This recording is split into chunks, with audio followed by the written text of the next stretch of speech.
Deyir ata üç hərfli böyük dünyadır. Özü olmasa da adı silinmez. Baxmayın en müqəddəs insan anadır. Atasız bir uşaq yarana bilmez. Ata evladının qolunda qüvvət, yolunda nur kimi saçan çıraqdır. Bir ata ne kadar güçsüz olsa da evladın gözünde en büyük dağdır. Ata müqəddəsdir, ata zirvədir. Evlad o zirvəyə ələnən qardı. Qırışmış əllərdə, ağarmış saçda gör neçə illərin zəhməti vardı. Allah'tan başkası əbədi değil.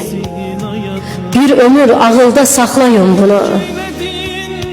Əvilməz polad da əyilər demək, atam qocaldıqca anladım bunu. Dünyanın en ağrı xəstəsi olsa, yenə də evladın alır qadasın. Atasız olana yetim deyərlər. Allah heç bir kəsi yetim qoymasın.